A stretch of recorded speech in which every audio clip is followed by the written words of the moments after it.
A very good evening to everyone present here. It is indeed a matter of immense pride and joy to welcome you all to the 126th online interactive session, which is also the 98th Leadership Development Program by Corporate Mentor, organized by Delhi School of Professional Studies and Research DSPSR.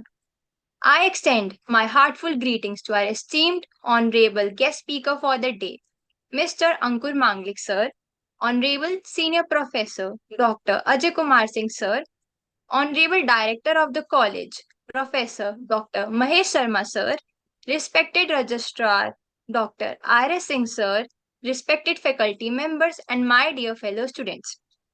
I, Ivanshi Kashyap, a proud student of BBA batch 2023 to 2026 at DSPSR, feel deeply honored to stand before you today.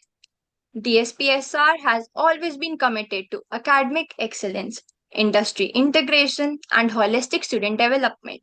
And today's session is another wonderful step in this direction. To commence this session on an auspicious note, let us now take part in the symbolic ritual of lighting the virtual lamp. This act represents the removal of darkness and the ushering of wisdom and enlightenment. May this flame of knowledge guide us toward clarity, confidence, and success in the days ahead. Now, I kindly request Arun sir to play the virtual lamp lighting video.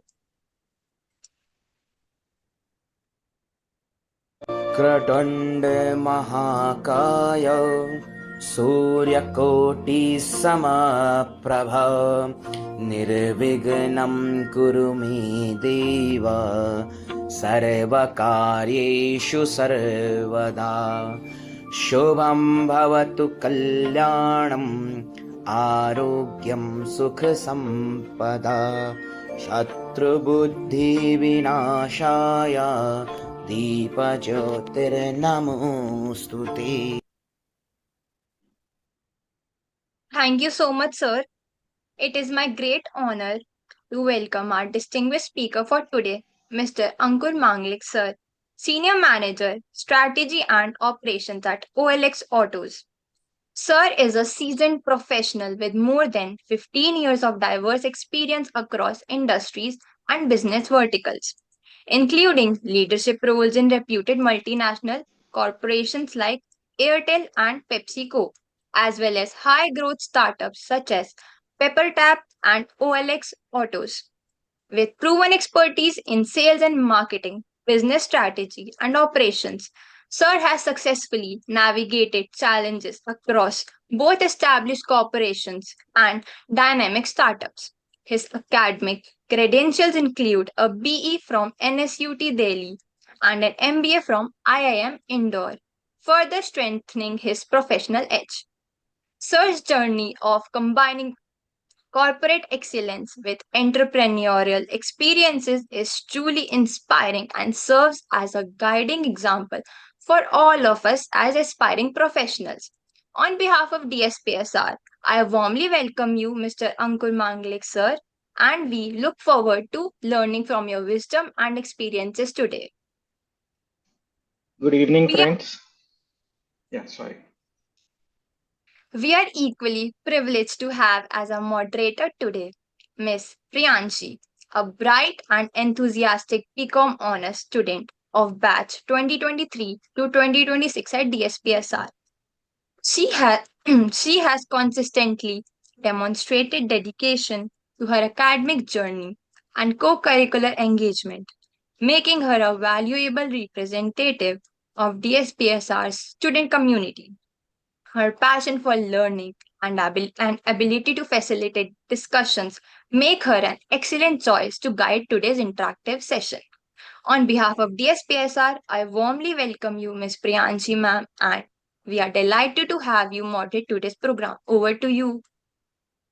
Thank you so much for the warm welcome, Ms. Ivanshi. It's our privilege to welcome you, Mr. Ankur Manglik, sir, to this 126th online interactive session. We are truly honored to have you with us today. I'm certain that your insights will make the session not only highly engaging for the students but also enriching for everyone present here. To make this session more interactive and beneficial for our students, I would now like to ask you, sir, some questions focused on student development and career growth and opportunity. Shall I, sir? Sure, please.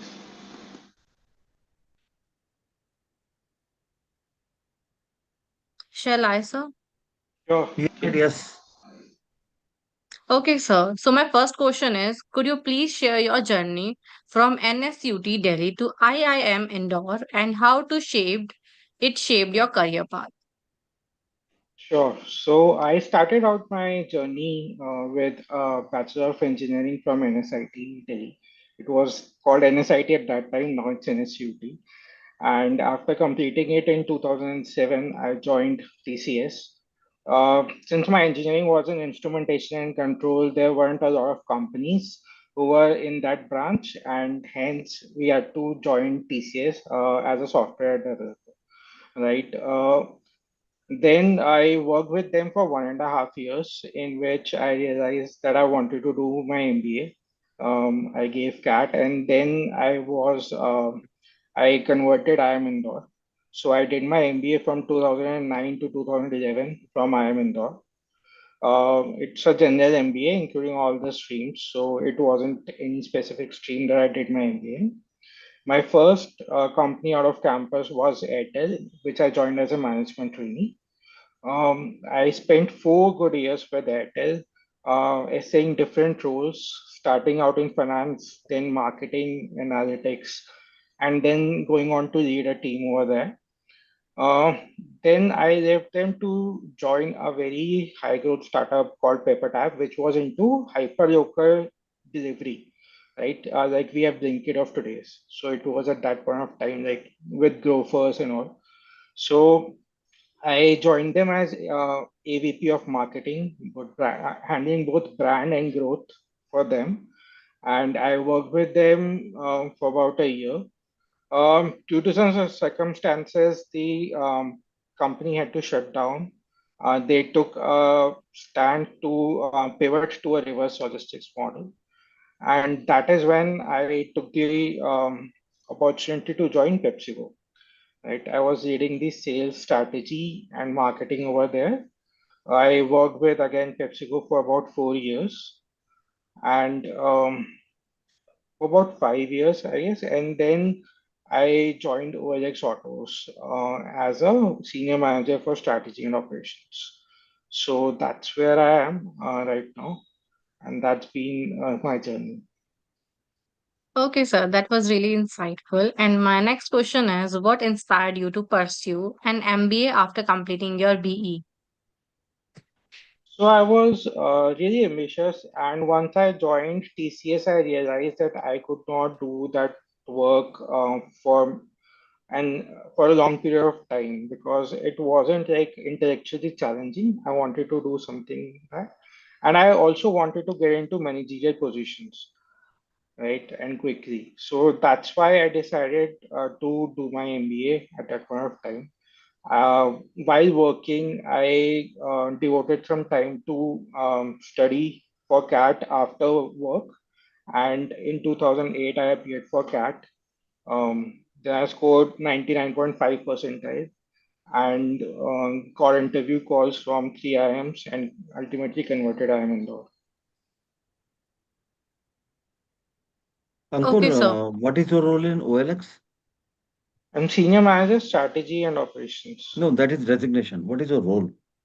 So basically, what I do is do business planning, any strategy that the company should take, what it should do in terms of revenue margins, etc., and any strategic initiatives that we take. So anything which is not working right in the company, let's say it be operations, it could be marketing, it could be anything. So I uh, devise basically a pilot to on how to correct it, and I execute that, and then I show that this is the way to go and then implement it across the organization. So let's say if my Okay. marketing ROI is not working, so why is it not working? I will analyze, get to the RCA of it, which is So if I understand correctly, and please correct me if I'm wrong, it is a troubleshooting role which is R&D oriented.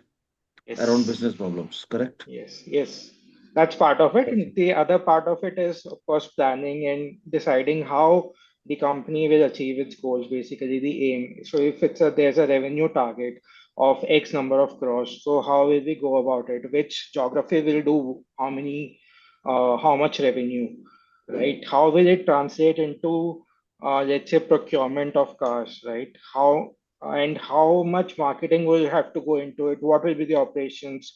How much workforce will be required to achieve this? So everything, the entire planning piece as well.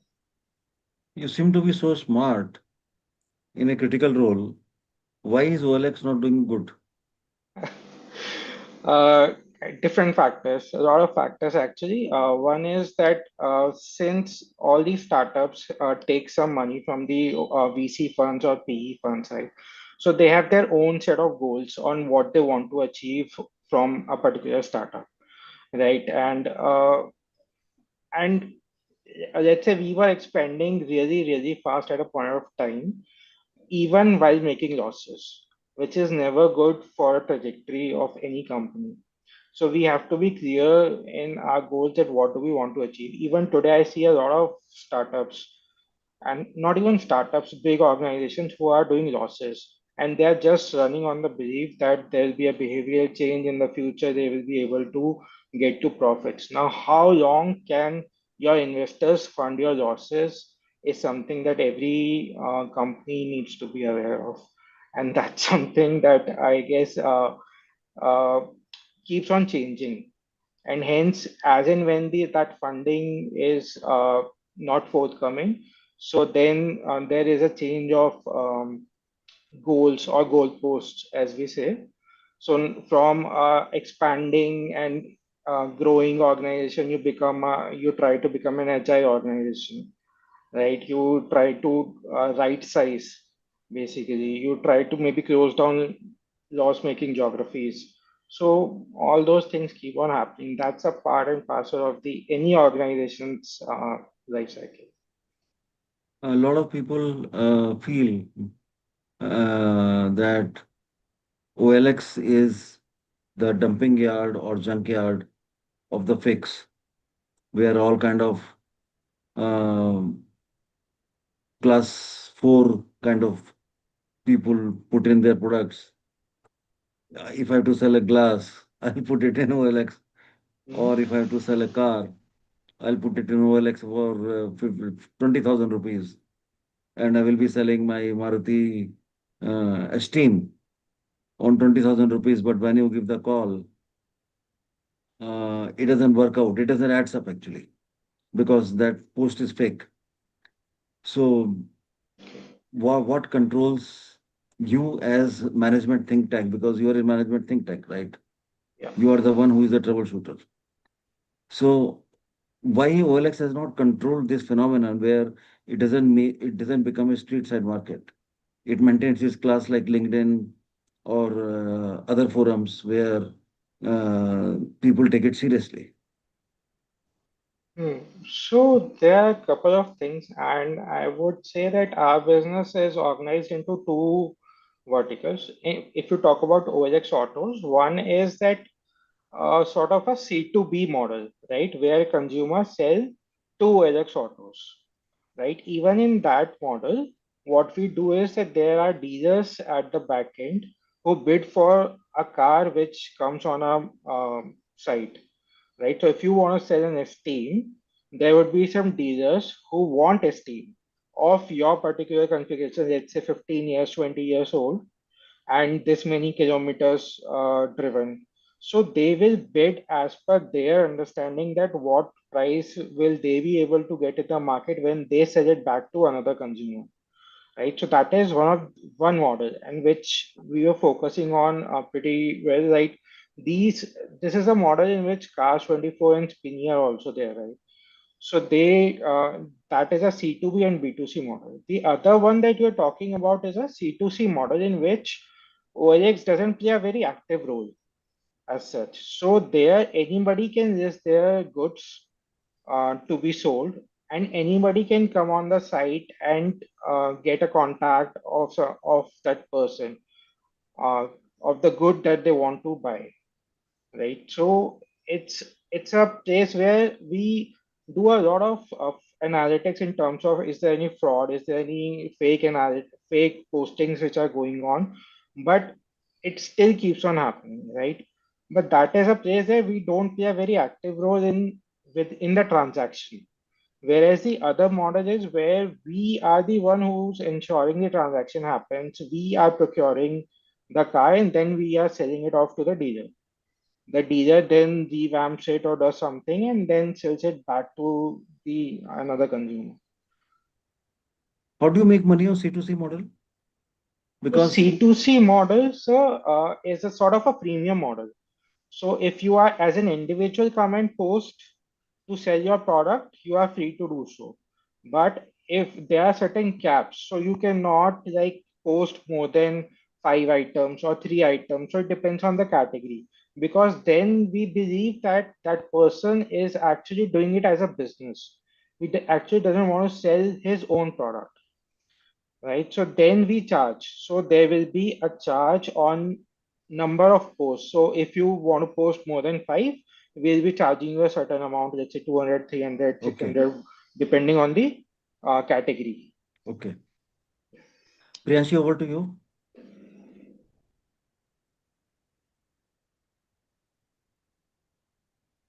Thank you, sir. And my next question is, how was your transition from engineering to management studies? The transition from engineering to management studies was not that hard.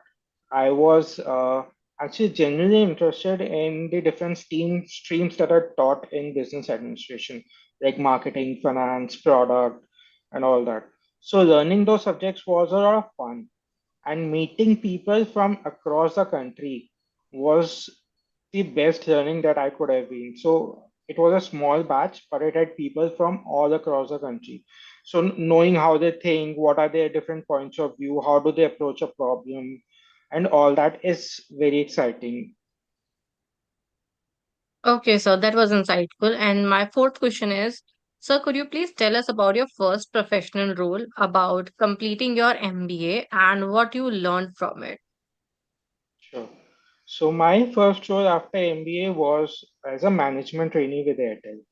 Right? Even though I joined the finance division, I took projects with all the major teams like marketing, customer service, sales, network during the first 6 months as part of this management training program.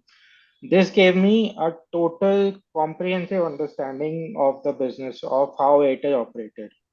After that, I joined the finance team. I worked with them for 1.5 years as an analyst. However, while working over there, I realized that I wasn't too keen on doing accounting, which is an integral part of corporate finance that's carried out in the circle. So, circle is like a state in telecom, right? So then I made the switch to marketing analytics, and I also did business planning, so which enabled me to get involved in the decision making that was happening in the circle on what product to launch, how is it impacting the entire revenue piece, what can we do to reduce the cost and all. So I was at the center of decision making, and that's what I was aspiring for. Uh, then I was promoted to lead the marketing vertical in another circle. So I had joined in Andhra Pradesh, Telangana, which Hyderabad. And then when I was promoted, I was moved to another circle in Gujarat, Ahmedabad, right? So there I spent another 1.5 years leading the team of business planning and analytics before moving on to pivot. Okay, so what were some of the biggest challenges you faced early in your career, and how do you overcome them? So one of the I guess the biggest challenge that I faced early in my career was to change the mindset of people who've been working in an organization. Like, so they have been working in a particular fashion for a long time, and they've been working as per a set system. Now, whenever you want to bring about any change in the approach on how do you want to do things, there's a certain resistance that comes from the people who are already in the system. And how do you break the pattern and the system is the challenge, right? So the way is to sometimes prove to them through pilots and all that this certain approach works, or to in rare cases, basically you have to like override them and maybe convince the management, their managers, that we should give a new this new approach a thought. So all those things you have to do. It's very I think I found it a bit tough because people are have been working in telecom for 10 years, 15 years, and I was a newcomer at that point of time. So to convince them to change their approach to doing a certain thing is was tough. Okay, and so what was the key lessons did you learn while working at global corporations like Airtel and Pepsi Company? So I guess both the companies I learned a lot how to interact with the smartest of people. And the thing about huge global corporations is that you have to work very meticulously. A small mistake can tarnish the brand that has been built by the company over years, right? A small you I believe you will see even today whenever these companies do a small mistake on social media, a wrong post, anything, they face huge backlash. So it can really erode the brand that they've made over all these years. So you have to work very, very meticulously. And internal mistakes can also lead to huge revenue or cost implications because these companies have revenues in terms of billions, right? So a small change that you do, a small uh, change in approach, you have to evaluate it very in quite detail so as to not make a huge impact on the revenue and cost as well. Okay, so got it. And my next question is, how do multinational corporations differ from Indian companies in terms of work culture and opportunities? Hmm. I guess we cannot generalize the work culture and opportunities, and we cannot classify them as MNCs or Indian companies. Honestly, Airtel is an Indian MNC, right? And I found that it has one of the best cultures. It's one of the most meritorious organizations at work. If you do well, you advance, you get promoted, right? They have such a great system of evaluation, which happens by a neutral third party team, right? Central team. There you have to prove yourself. First is based on your feedback. Second, they conduct interviews, and then if they find you suitable, they promote you. So it is a great culture. Pepsi as well is very meritorious. On the other hand, I had the experience of working in a family business, Indian family business as well, and it was terrible. I mean, you cannot make any decisions. Everything flows top down.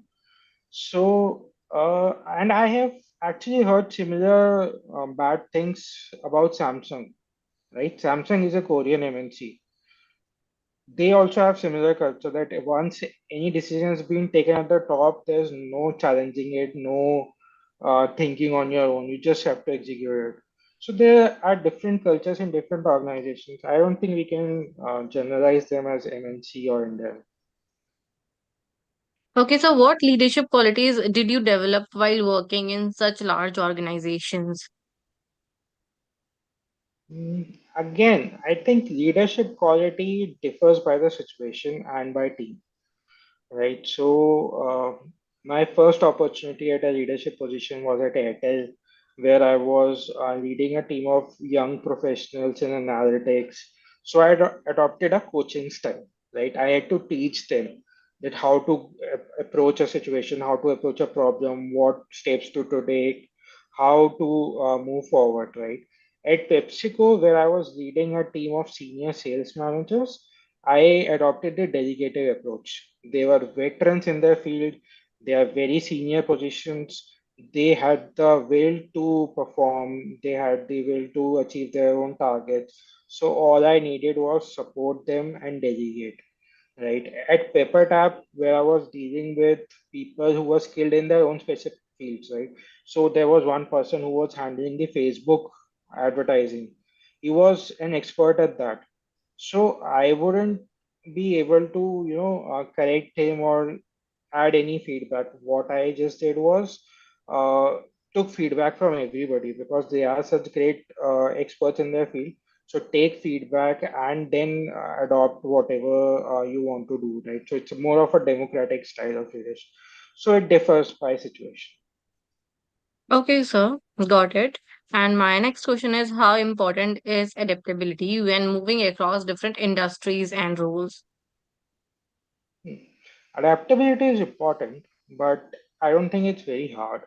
Unless the culture is a complete misfit for you and your personality and is taking a toll on you, you can adapt to any industry or role.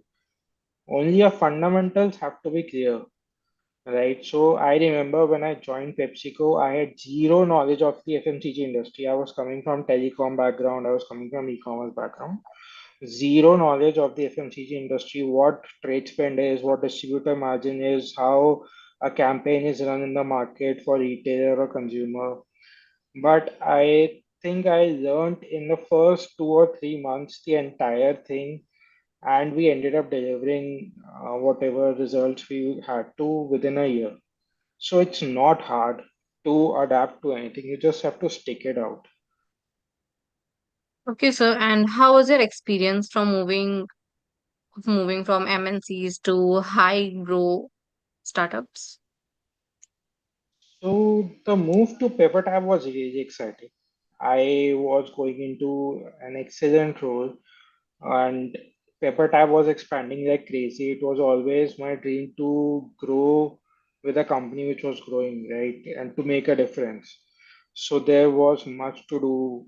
There were no set processes, so you had to define processes, establish workflows.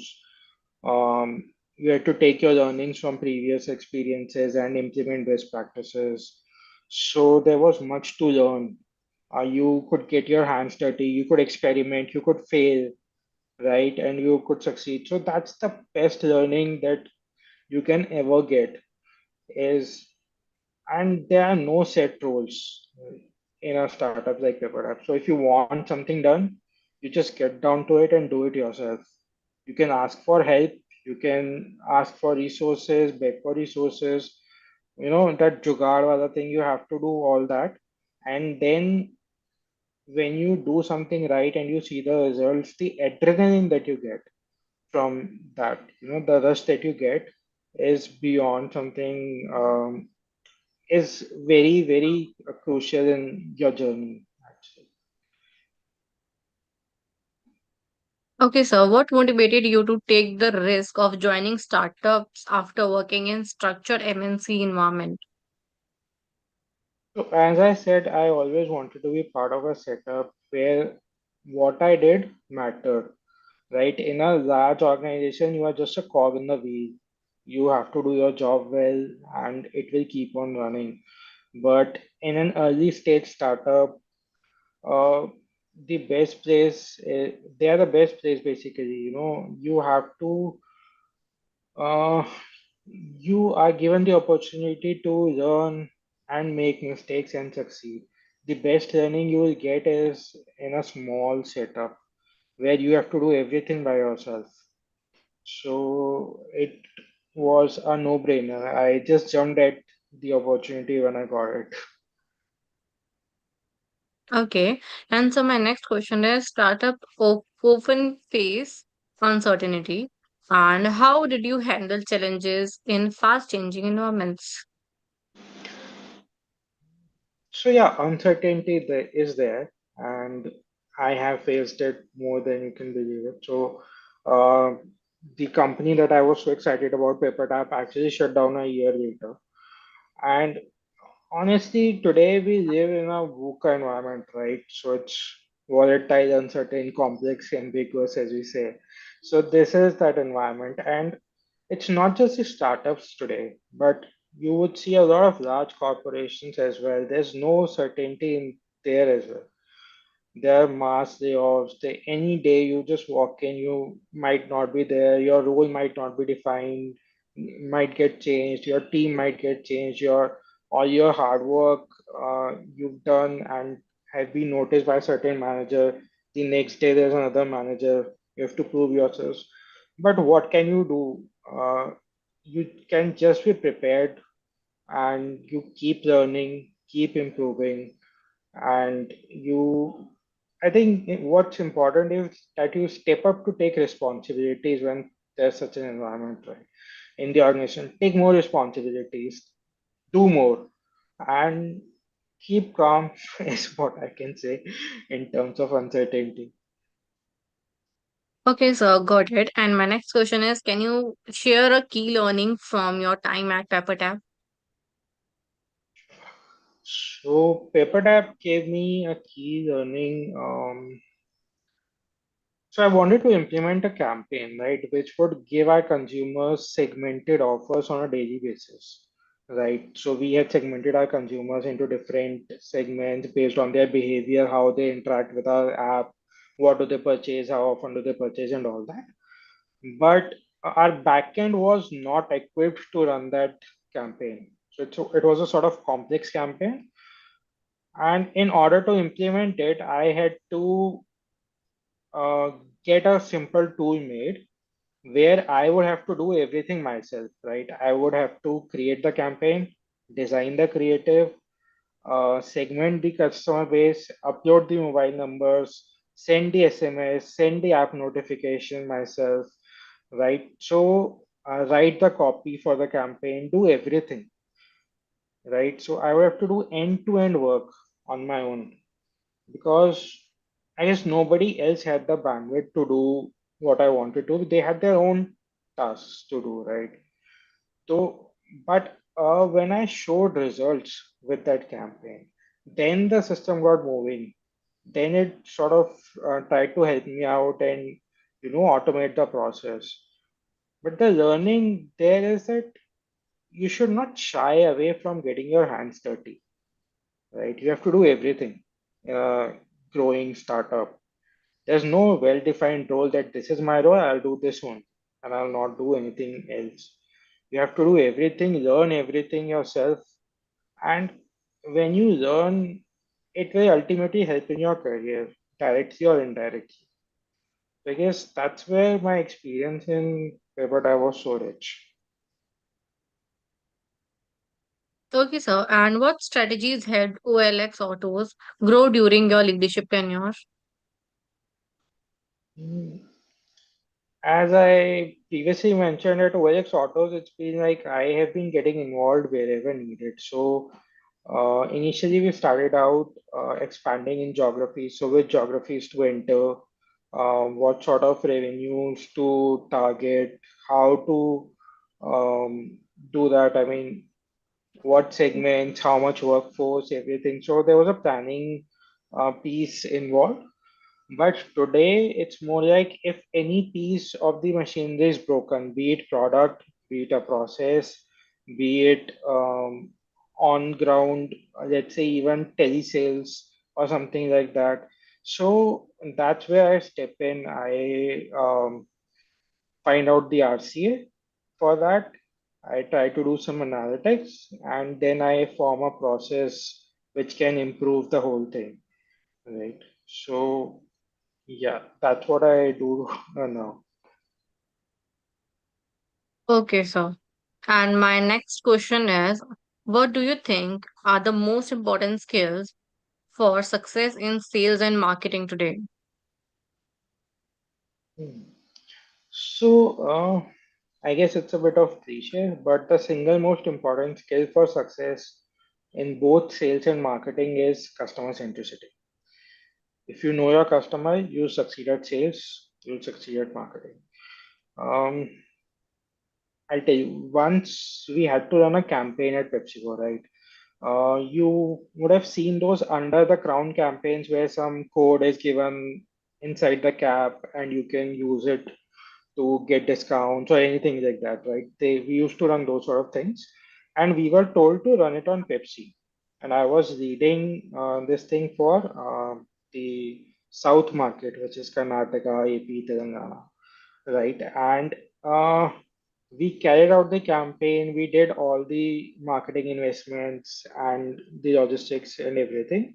But unfortunately, our unit failed to meet its target, right? Why? Because we failed to grasp that the consumer in our market was actually preferred more 7 Up and Mirinda than Pepsi, right? So if I'm not targeting the main brand that they consume, how do I expect to succeed? Had I Okay, known, sir. had I known that, I would have run that campaign on 7 Up and got much better results, right? Okay, So sir. Got it. And so my next question is, how was digital transformation change the way companies approaching marketing strategies? that's a huge question. That that could take an hour for itself. But see, today marketing, in fact, it's not just today. For the last 2 decades, marketing has been evolving towards a more data-driven, more ROI-driven activity, right? So companies are able to segment their consumers based on the behavior. There's much more data about their consumers, their customers, and then they can adapt their marketing towards each segment in order to target each segment separately. So somebody who's displaying certain behavior would have a different marketing campaign targeting them, and a customer who's displaying different behavior would have a different campaign. So you can do that today, right? But maybe what has happened in the last year or so is that with the advent of AI, the turnaround time for marketing has come down a lot. So you can get creatives now which are made in, let's say, a couple of days, which you might have taken weeks before, right? So you could get campaigns written, you could get campaign copies written today at the very quickly. So these things are happening, as in everything is getting a lot data driven, and all the data is getting sourced, right? So everybody's following you. So Google, Facebook, all the behavior that you display on your phone is getting funneled back into the companies, and they're using it for marketing. Ankur, Okay, sir. Yes. any digital transformation initiative OLX has taken where you know what is the feed into marketing function and how much it has translated into actual sales in terms of revenues? So marketing, what I have personally done at OLX is that we have different channels of marketing, right, of generating leads. So one is, let's say, telecallers, one is Facebook, one is Google, one is affiliates. But leads were, Uh, but see, the question, most important confusion comes hmm, when leads were coming even before hmm, you invested in marketing efforts. hmm. Before you No, no, invested in no, marketing no, efforts, no. even the leads were coming. What I'm So trying to say how is, do you find out? How do you find out? I mean, for the benefit of students, hmm, how do you find out that this much is the investment I have made in marketing exactly, and that's what this I much was coming benefit? to. Okay, That go was ahead, what I please. was coming to, sir. That we have different channels through which leads are getting generated, right? So now what we have is the efficacy of each lead that we are getting. We can track the entire journey from, let's say, this lead got generated through affiliates, then it went into this workflow, and then how many of these converted. For each workflow we have that. So the entire lead journey we are capturing, and we are figuring out that which channel is getting the best leads that are converting, right? So that is helping us get the fact that which channel is getting the best ROI. Even so, with, let's say, I'll give you a real example, that with us, affiliates generates about 25% of the total leads that we get, right? But their conversion is so low that at the end of the day when we get to procurements, that 25 drops to 6% of our overall procurements. On the other hand, sorry, on the other hand, Google has the best efficacy in our marketing system, right? So even they are generating 20% of the leads, the conversion is 30 or 35%. So when we are able to evaluate that how much money we are spending on each lead generation in affiliates versus Google, we are not doing that. We are saying that how much money are we spending at procurement level from Google and procurement level from affiliates. And that's where I have optimize the entire lead generation funnel in order to minimize the marketing spend and maximize the conversion or revenue that's coming in. So, in fact, in some channels, what's happening is that even though conversion is high, the segment of cars that they're converting is very different. It's less than 5 lakh rupee cars that a particular channel is converting, whereas another channel, or let's say even at campaign level, we can see another campaign is converting greater than 10 lakh rupee cars. So where would I invest more? That decision I can take with much more confidence today that I can invest in this campaign because it's converting and giving us the best ROI. Does that sort of answer? See, how do you differentiate between how to allocate marketing budget between uh, the opportunities like Spotify, whenever you open a video on YouTube, or whenever you see a reel on Facebook, or Mhm. whenever you see a reel on Instagram, or whenever you download a video on Video Converter or some other app, you have an ad there, right? What is the technology which you use to optimize your marketing budget? No, no. So I think what are you trying to differentiate between a brand ad and a lead ad? So if there's a banner on which you click and you are redirected to a sale funnel, right? It can be Hmm. for Flipkart, it can be for OLX, so it can be for whatever. Then the measurement is spot on, right? Because you know where the lead is coming from. You know if Spotify, you were at Spotify and then got redirected to OLX, or were you at Instagram and you got redirected to OLX, or were you at Facebook, right?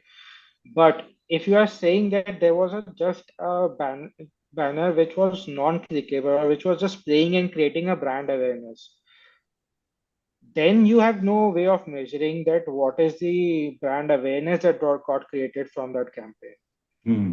right? Because you saw it and then you scrolled.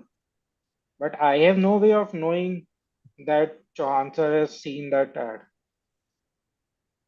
and he is likely to get converted. So a lot of people say that marketing is a God willing expenditure which cannot be avoided No, because that's there true. is no guarantee to the fact that the money which you're throwing will get you Hmm? results. If campaign No, is wrong, the entire no, expense goes as waste, and I sometimes at no don't think that's expense, true today. Sorry. I and don't think sometimes at that's true here. yeah, and Yeah. sometimes at no expense, you get a campaign which gets so much of sales that you cannot even imagine. And So, that could happen, sir. so at philosophical level, marketing is considered to be a God willing expenditure. So, what are your thoughts about around that? No, I don't think it's true anymore. Campaign efficacy you can always run. You don't need to spend lakhs and lakhs on a campaign. You do an A/B testing, you will get to know what is the efficacy of a campaign. You invest accordingly. As long as you are doing this to convert. If you are doing it for brand awareness, there are again metrics to decide on that. That what was the visibility of your campaign to a particular channel and all that. But those are not very direct. Those are done by marketing agencies, surveys, and all. But it's not like marketing is a black hole any longer. So you get your ROIs, you get all the analytics for marketing. Okay. Priyanshi, over to you, please. Okay, so and my next question is, in your opinion, what are the top three qualities of an effective leader? Hmm. So, there are a lot of qualities for an effective leader, but I think one I feel very personally about is that a leader should be secure and self-assured, right? There should be no sense of insecurity in them that what will happen to our position, right? Uh, you would never like to follow any leader who are afraid of what will happen to their own position. So first is always being secure and self-assured. Second is be loyal to your team, right? And I guess you have learned it an X number of times that you have to be loyal to your team, stand up for them, they will stand up for you. If something goes right, give your team the credit. If something goes wrong, take the blame. I've seen it work on the ground in my experience, so that's why I'm saying that it holds true. It holds true as much on the cricket field as it holds true on the corporate world, in the corporate world, right? And third, I think, is integrity, honesty, transparency. So if you follow these things, your team will respect you. No one likes to follow someone who is not doesn't have integrity, is not honest, does shady things, right, and doesn't stand up for what is right. So if you have these qualities, no one will follow you. So you have to have integrity, honesty. Yeah. And see, Priyanshi, for the benefit of students, who is the leader? A leader is the one who has followers. Yeah. Who are followers? Followers are those people who follow the leader. So if leader says charge, followers charge. If leader says stop, followers stop.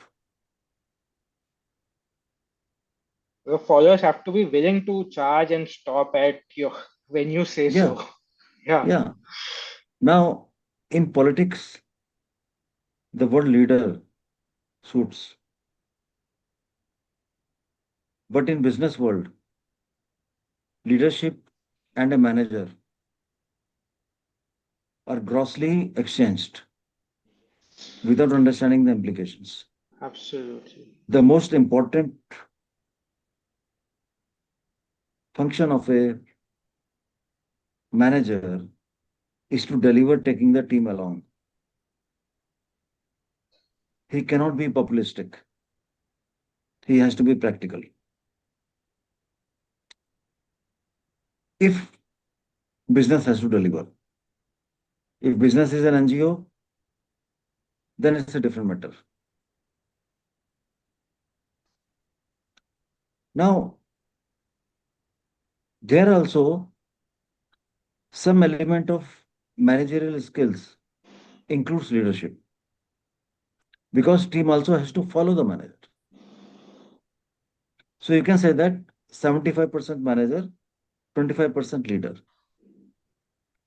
Now, those skills, what Ankur said, integrity, feeling of care, camaraderie, are important. But also important is what targets Ankur gets from the top. Also important is if Ankur does not deliver in his role, he will be replaced by Satish Sharma or Priyanshi Kaul. What's also important is if team raises an escalation against him, that he is harassing them, Ankur might lose his job. This dynamic is very complex. Leader, manager, manager, leader, leader, manager, manager, leader. But mostly it is a manager. So in business world, For example, in these sessions, we use the word moderator.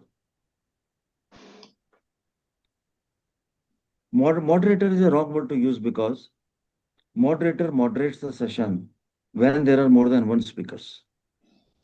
He manages all 5, 10 speakers. If you are handling one speaker, then it is anchoring. It's not moderation. So if you're speaking to anybody in business world, question should be around managerial skills, not leadership skills. Now, this political leader, how does he control the population? He gives them a vision. His handle of controlling the population is vision. जैसे मोदी ने vision दिया, अच्छे दिन आएंगे, अब हम सब wait कर रहे हैं, अच्छे दिन आएंगे। उसने ये नहीं बताया कब आएंगे, कहां से आएंगे, कैसे आएंगे। ही गेव ए विजन, मैं देश से करप्शन मिटा दूंगा। And he took visible steps around that. But in organization setup, you cannot act that way. There are a lot of strings attached. आपके peers होते हैं, आपके subordinates होते हैं, आपके superiors होते हैं, and biggest factor is lot of people are watching you. एक मैनेजर कॉर्पोरेट में हमेशा कांच के घर में पूरी जिंदगी बिताता है. One act of him unbecoming of a manager devastates his career.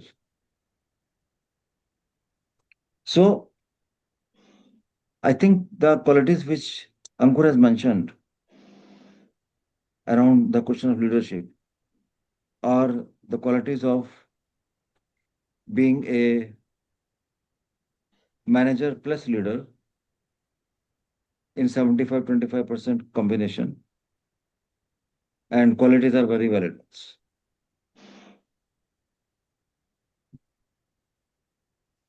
तो प्रियांशी, आपको समझ आ गया लीडर और मैनेजर में क्या फर्क है? Exactly, sir. आप हो बुलेट ट्रेन, मैं हूँ पैसेंजर ट्रेन, मैं हर स्टेशन पे रुक जाता हूँ. आप धड़ धड़ धड़ धड़ धड़ करके आगे बढ़ते चले जाते हो. आगे चलिए मैडम. 6:52 हो गए. ओपन सेशन कर दें अगर आप चाहें तो. मतलब मेरा ऐसा कुछ नहीं है, सुझाव है. Okay, sir, that was a really insightful session. Now I would like to hand over the session to Ivanshi for the formal vote of thanks. नहीं नहीं नहीं नहीं उन्होंने नहीं, बोला not vote of thanks. We should open the उन्होंने बोला session for कि द ग्रुप कोई टू अगर आस्क क्वेश्चन क्वेश्चंस. पूछना चाहता है, ये बोला उन्होंने कि कोई क्वेश्चन पूछना चाहता है तो पूछ सकते हैं, या कोई ऑब्जर्वेशन देना चाहे तो दे सकते हैं. जैसे Exactly, sir. जैसे मिस्टर ध्यान ने बोला है कि लीडरशिप का क्वेश्चन नहीं होना चाहिए ऑर्गेनाइजेशन में. It is largely the role of what you call manager role that is said. It is there, not the leader role. But when we see, transformational leadership in organizations where we have to, turn around a company, say, for example, then leadership role takes over more than the manager role. So it depends in which stage of life of an organization you are in, or in which stage life cycle is of product also, of a company also. So it depends what is required at what point of time in an organization. And he also mentioned that governments or leaders in the political world, they show you dreams. And those who are more, effective people to deliver also when they show dreams, then you would find an year-to-year roadmap for that. Like when I was in Dubai, just was going through what the government wants to do in Dubai. So I saw they have a 100-year roadmap of what they want to do in terms of having a city on Mars. That first decade, what they would be doing, second decade, what they would be doing, and so on and so forth. Similarly, when we say Viksit Bharat 2047 is a dream, is a vision for development of the nation, If we go deeper, then we realize that there are plans for that.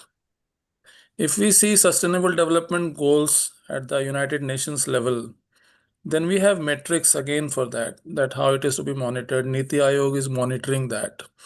So if we go deeper into things, then we realize that there are people who are concerned about this, that this should not remain just a dream. It should be monitored, controlled, managed well. So management comes there also, control comes there also. So it is not that it is purely a concept of leadership and management is not required.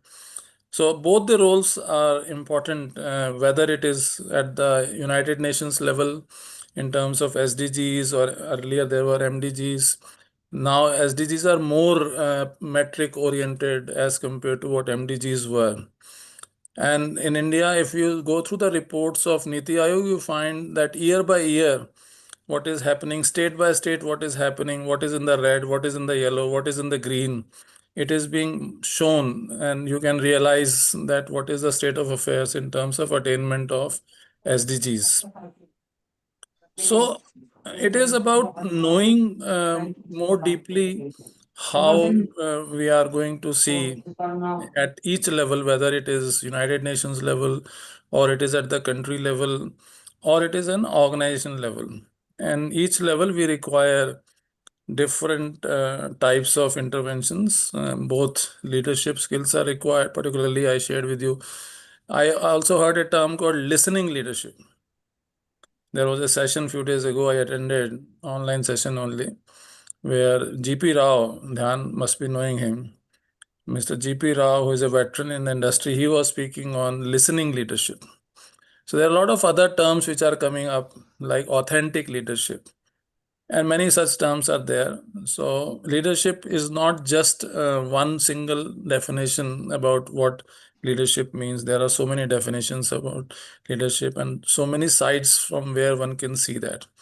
So transactional leadership is more like near to the manager, and transformational is just the opposite of that. That is, you are having a breakthrough in the organization through some certain disruptive things, which may be around the technology, which may be around the processes, or around the product, and so on and so forth, or the services that you offer.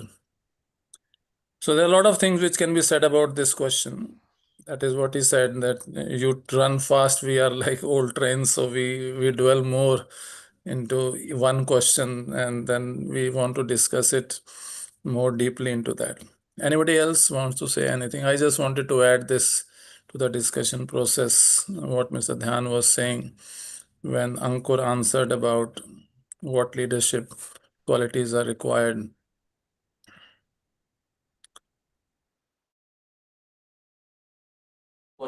Sir, now forum is open for all, sir. Unmute yourself once again, sir.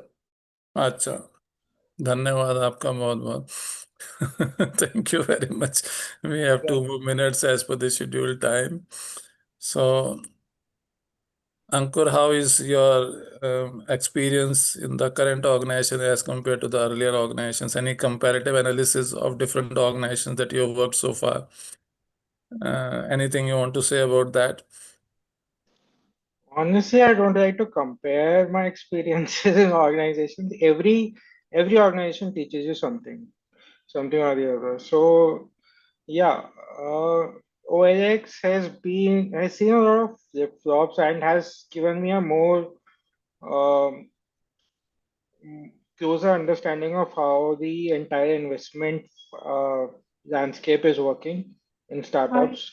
So Prosus was one of the investors with us, and then they left, and uh, it got taken over. So all those things you see in today's environment a lot, right? As I mentioned, it's a VUCA environment today. It's all volatile, uncertain.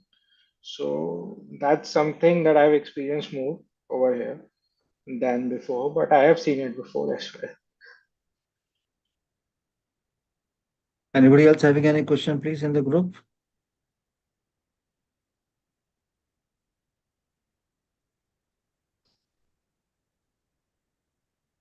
I don't think there's any more questions. Okay. So we can So, invite Imanshi, over to you. Imanshi. It's 6:59. Yeah. Thank you so much, sir. We are truly grateful for the presence of our distinguished speaker, Mr. Ankur Manglik, sir. Your valuable insights into strategy, operations, sales, and leadership have made this session highly meaningful and enriching for all of us. On behalf of DSPSR, I sincerely thank you, sir, for sharing your time, expertise, and wisdom with us. I would also like to extend I would also like to extend my gratitude to Ms. Priyanshi ma'am for moderating the session with such clarity and thoughtfulness. My heartfelt thanks go to our respected dignitaries, esteemed faculty members, and my dear fellow students for their active participation and constant support in making this event a success. Thank you all and have a wonderful evening ahead. Thank you, Ankur. Thank you so much. Thank you, sir. Thank you, Professor Singh. Thank you, esteemed members of DSPSR, for this opportunity. And Thank thank you, you. friends. Yeah.